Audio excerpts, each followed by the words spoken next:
So this is our last capstone part 5, and I'm going to start it off with why faith is valuable to God. And so this is a pretty basic answer, but God is basically useless without faith. And if you're not able to, believe in God and trust His ways and follow what He did, then really there's no point in even believing in Him. And I think it kind of relates to the point in class that we had of kind of, if God was just proven to you initially, then you'd be led to kind of like disbelieve yourself and have second guesses. So in order to believe in God, you have to have faith. You have to make the decision to go to God. Whereas if there was no faith and it was simply just God and everyone was kind of forced with that fact, the relationship wouldn't really be a relationship. It'd be one way instead of the believer committing themselves to God. And yeah, I can touch upon the question, why is the Bible, or what? Never mind. So I'm going to talk about the part of the question, what does it mean to say everything in the Bible is true? Most of it happened, ? Essentially, this means that not everything in the Bible is to be taken literally.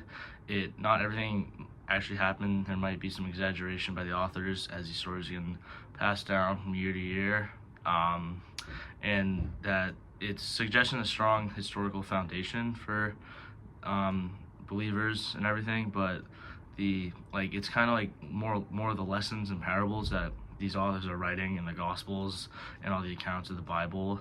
They're first-hand sources of when Jesus was on earth and in the Old Testament with Moses and the Israelites, but not everything is not everything really happened. It's more of the lessons and takeaways that the authors are trying to get at, and how Jesus lived on earth, how he was so perfect and how he had no imperfections. That's what we're really supposed to take away from the Bible. And then events that are stated in the Bible, I think this kind of relates to the evidence, and it's more than being a human book, but kind of a library of books. And when you read the Bible and you see certain events, and some may be led to believe that these events didn't happen, but then you can kind of go back and look at it from a more of a realist and a scientific point of view and see that there's been archaeological findings that prove that these events did happen, and that there's kind of a backing to the things that are said in the Bible that allow the reader to believe in that even more.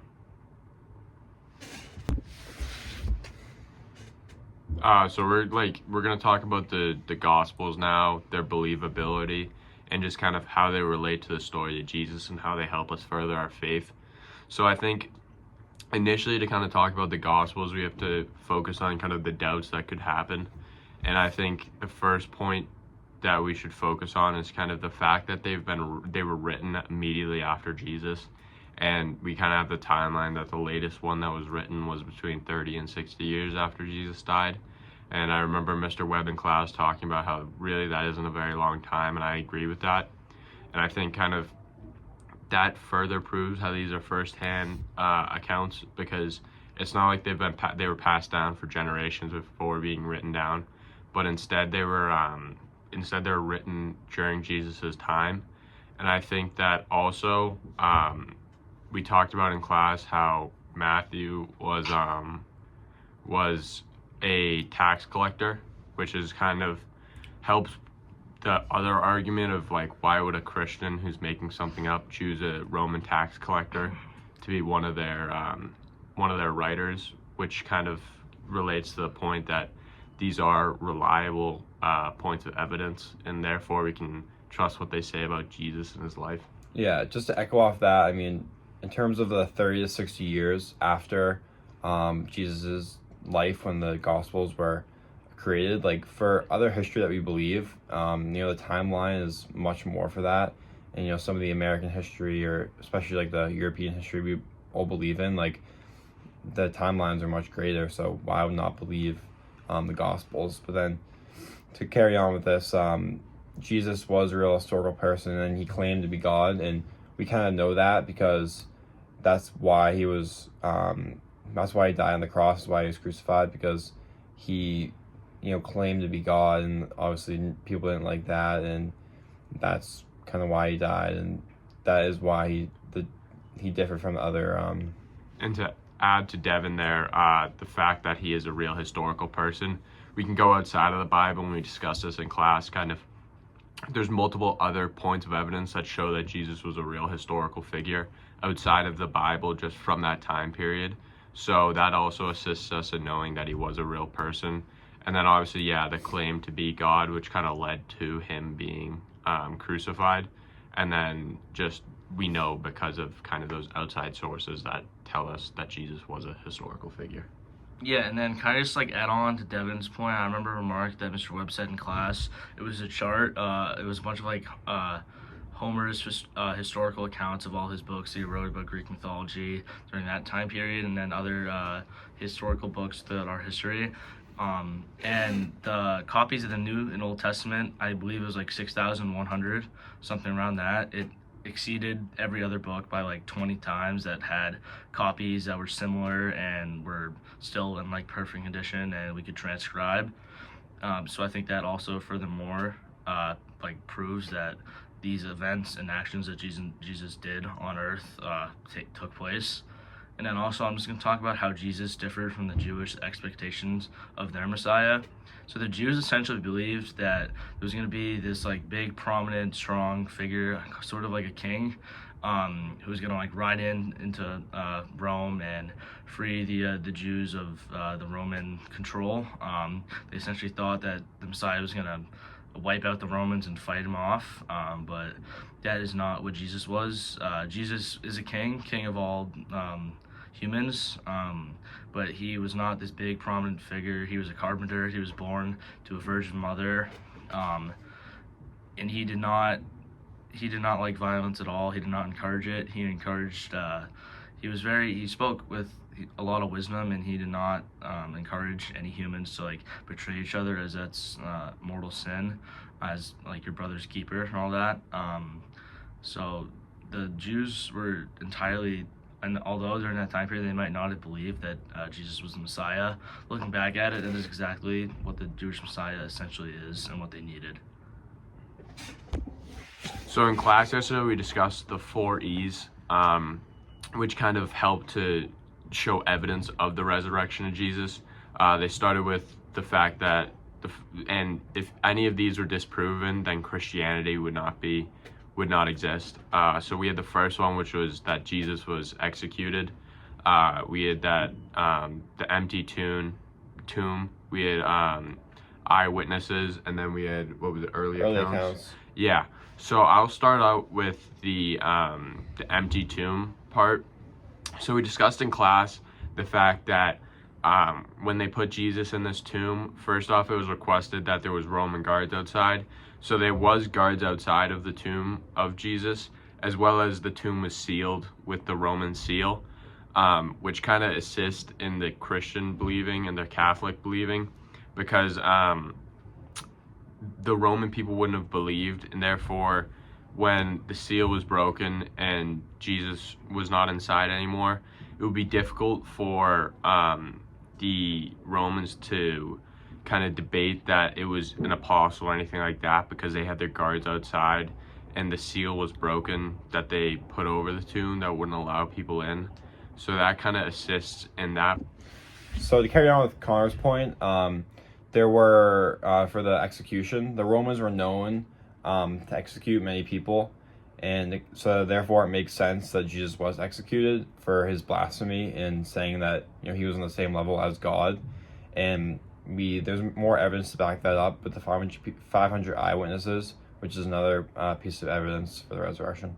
And we talked about in class kind of group hallucinations and those 2 events, kind of that one, as well as the son with the Mary kind of appearing to the people, and kind of how either it's a very rare event that only happened in these 2 cases, which is extremely difficult to believe, or the fact that God did have a presence in both of these events, and that he kind of he was there and he has the power, which kind of furthers Christianity.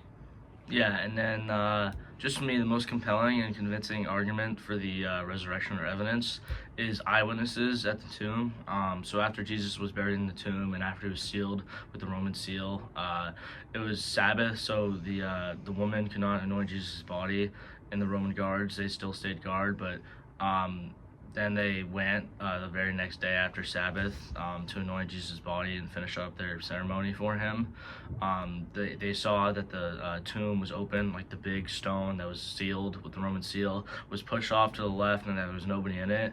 And so initially, the woman, they believed that the Romans stole the body, and then the Roman guards didn't know what to think of it, so the women go running back to the apostles to say that the Romans stole Jesus' body, somebody stole Jesus' body, what happened. But I think that this, like, the fact that there were these people at the tomb after the resurrection, it proves that this event really did happen, because there's no way that, like, the tomb's not going to open on itself. That would have to be like some natural disaster or natural, like, event to take place or cause, like, that huge stone to move. So obviously it's some higher figure who was able to make this happen. And then I think for early accounts, kind of what we discussed in class yesterday, kind of when we read through that part, and it was talking about how the Romans began to make it widespread that the apostles had stole the body, and how they, as, or like us as a faith, would not like that to be out there. And it would kind of, why, while these people are writing such an important text and they have such a limited space to write, why would they add in a doubtful part that could create like a second theory of what happened?